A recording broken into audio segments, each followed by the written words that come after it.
Welcome to CSC 241 object oriented programming. और आज lecture number 9 का हमारा थर्ड पार्ट है। और इस पार्ट के अंदर हम जो कॉन्सेप्ट देखेंगे वो है टाइप कास्टिंग का, कि जावा में टाइप कास्टिंग हम कैसे करते हैं। तो आज के हमारे लेक्चर के जो ऑब्जेक्टिव हैं वो भी यही है कि हम देखें कि जावा में टाइप कास्टिंग आप कैसे करते हैं।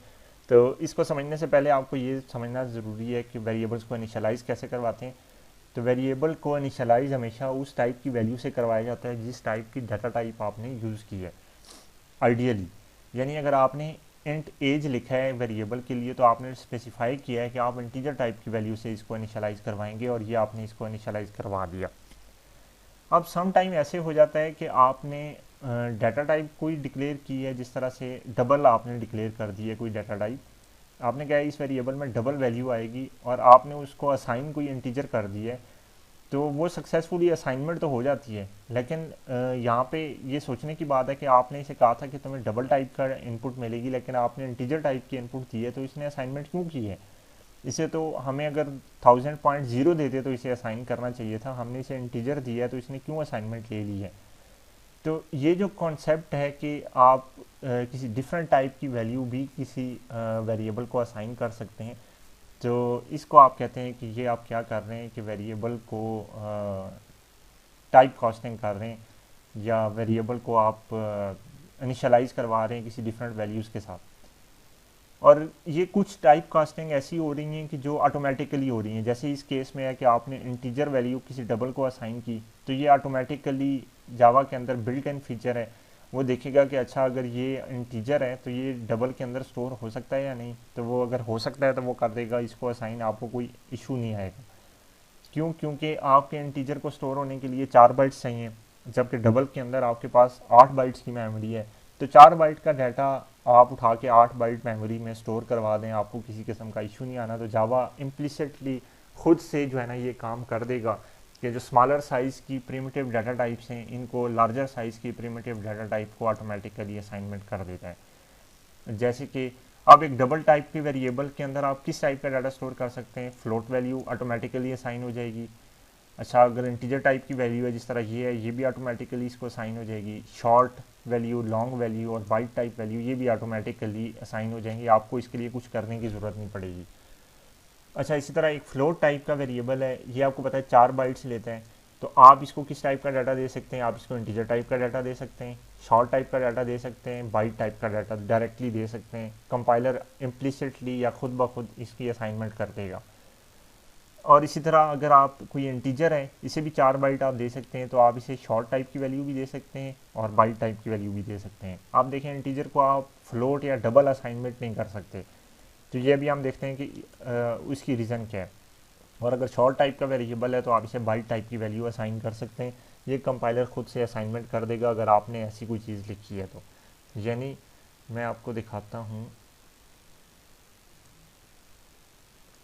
अगर आपने डबल टाइप का एक वेरिएबल बनाया है तो आप इसको सबसे पहले कोई 100 फ्लोट टाइप की वैल्यू दे दें। एफ से मुराद फ्लोट टाइप है, ये एक्सेप्ट कर लेगा। इंटीजर टाइप की वैल्यू दे दें, ये एक्सेप्ट कर लेगा। अच्छा, उसके बाद बाइट टाइप की कोई वैल्यू इसको दें, byte A is equal to, अब आप इसको ए असाइन कर दें, ये इसको भी एक्सेप्ट कर लेगा। ठीक है। और इसी तरह शॉर्ट टाइप की कोई वैल्यू आप इसको दे दें, short B is equal to,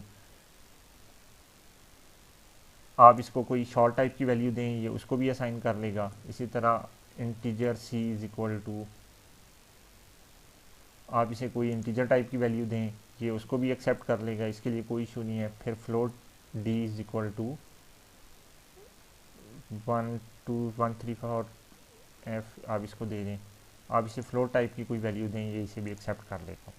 यानी आपने जो भी वैल्यू डबल को असाइन की है, इन चारों में से डबल ने ऑटोमेटिकली उसको एक्सेप्ट कर ली है।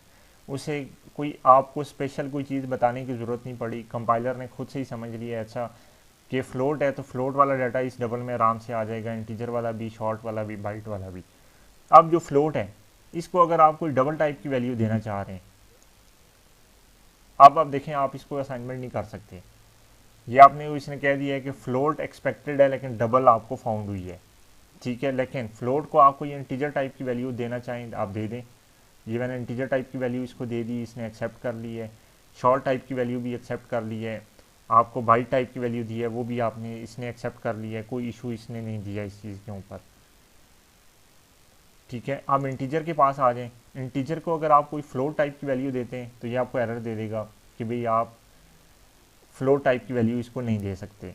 अच्छा, आप इसको कोई डबल टाइप की वैल्यू देते हैं, सैलरी आप इसको असाइन करें, तो ये आपको फिर एरर दे देगा कि भाई आप ये काम भी नहीं कर सकते।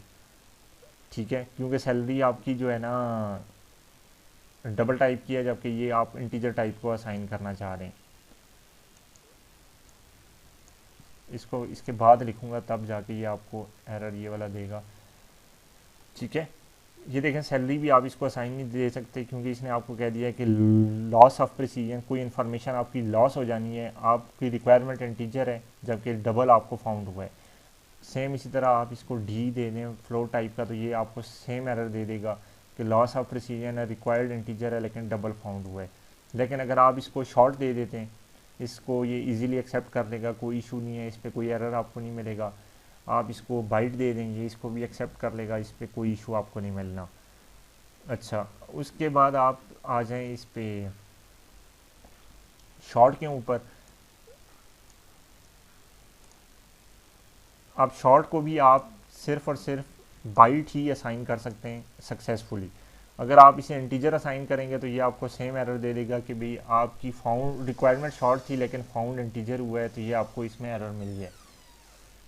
तो ये काम भी आप यहाँ पे नहीं कर सकते। तो अब आपकी फ़र्ज़ किया कि रिक्वायरमेंट है, जिस तरह यहाँ पे आपने कहा कि भाई हमने ये जो डबल सैलरी या इसमें इंटीजर को आप चाह रहे हैं कि ये जो सैलरी की वैल्यू थी, सैलरी के अंदर फ़र्ज़ किया आपने लिखा हुआ है 15,000। आपको पता है कि सैलरी के अंदर जो वैल्यू है ये बेशक टाइप डबल है लेकिन ये एक इंटीजर वैल्यू ही है। या आप ये कहना चाह रहे हैं कि ये एक ऐसी वैल्यू है कि जो इंटीजर के अंदर भी आराम से आ सकती है। इस 15,000 को स्टोर करने के लिए आपको 8 बाइट की ज़रूरत नहीं है, ये तो 3 बाइट्स के अंदर भी आप स्टोर कर सकते हैं, 2 बाइट्स के अंदर भी स्टोर कर सकते हैं।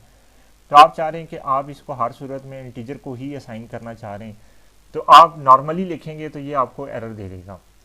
ठीक है, और ये एरर क्या होगा कि भाई आपकी पॉसिबल लॉस ऑफ प्रिसीजन है कि हो सकता है कि आपका डाटा इसमें जो है वो इतना बड़ा था कि वो इंट के अंदर ना आए, तो अगर आप इसको ज़बरदस्ती असाइनमेंट करेंगे तो आपका डाटा जो है ना वो लॉस हो जाएगा। तो आप कहते हैं कि नहीं, मुझे पता है कि इसके अंदर जो डाटा है वो इतना बड़ा नहीं है कि वो इंटीजर को अगर आप असाइन करें तो उसमें कोई इशू आए। तो फिर आप क्या करते हैं, इसे फोर्स करते हैं कंपाइलर को कि भाई अब आप इसको असाइन करो, और इसको आप कहते हैं इस अमल को कि ये आपने टाइप कास्टिंग कर दी है। अब आपने इसे क्या कहा कि सैलरी में जो कुछ भी है उसे इंटीजर में कन्वर्ट करो और उसके बाद इस सी में असाइन कर दो। तो ये आपने फोर्स कर दिया है कंपाइलर को ये काम करने के लिए। तो अब कंपाइलर ये काम कर देगा, उसे पता है कि भाई ये चूंकि आपने मुझे फोर्स किया है, तो अब अगर कोई डाटा लॉस होता है तो वो आपकी अपनी रिस्पॉन्सिबिलिटी है कि आप इसको सही करें। तो इस प्रोसेस को आप कहते हैं टाइप कास्टिंग। तो ये वही वाला प्रोसेस है कि फ़र्ज़ किया कि सैलरी आपकी ये लिखी हुई थी और आप इसे किसी इंटीजर टाइप के वेरिएबल को असाइन करना चाह रहे हैं। तो अब आप ये क्या कर सकते हैं कि आपको पता है कि इस वेरिएबल सैलरी जो है ना वो उसमें 8 बाइट की इन्फॉर्मेशन है, जबकि इंट के अंदर 4 बाइट्स की इन्फॉर्मेशन आप स्टोर कर सकते हैं। तो अगर आप स्टिल इंटरेस्टेड हैं कि नहीं ठीक है, जो सैलरी के अंदर डाटा है वो मैंने इंटीजर को ही असाइन कर रहे हैं, तो आप क्या करते हैं कि ये 2 ब्रैकेट्स लगाते हैं और इसके अंदर आप उसे कहते हैं कि भाई पहले इंटीजर में कन्वर्ट करो इसे और उसके बाद असाइनमेंट कर दो।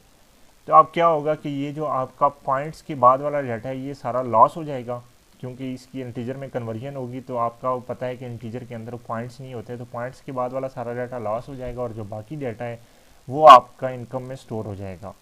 ठीक है, और ये जो पूरा प्रोसेस है इसको आप कहते हैं कि ये आपने क्या किया है, टाइप कास्टिंग कर दी है। अच्छा, एक और चीज़ है आर्गूमेंट प्रमोशन।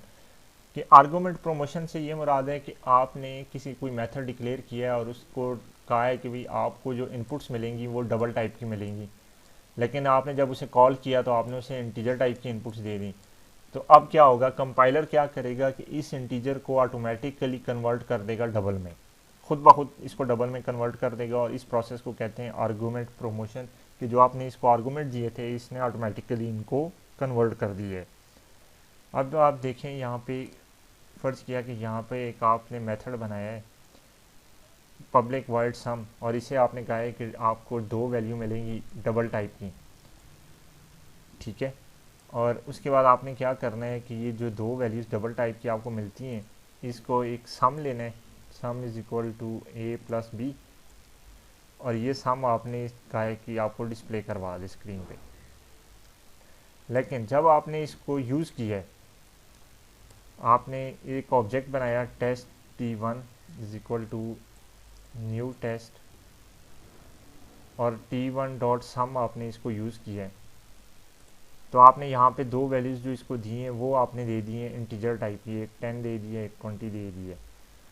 अब आप इसको जिस टाइम पे एग्जीक्यूट करेंगे तो आपको आउटपुट क्या मिलेगी 30.0, जबकि आपने इंटीजर दिए थे तो ये आउटपुट होनी चाहिए थी 30, लेकिन चूंकि आपने इसको सम के अंदर जो वेरिएबल था उसको डबल टाइप का किया था तो इसलिए ये ऑटोमेटिकली इसने 30 इसको बना दिया 30.0। अब आप देखें कि ये आपने इसे कहा था कि इंटीजर टाइप का डाटा आपने इसको दिया है, यहाँ पे आपने एक डिफाइन किया है कि डबल टाइप की इनपुट अगर आपको मिलेगी तो आपने ये काम करना है।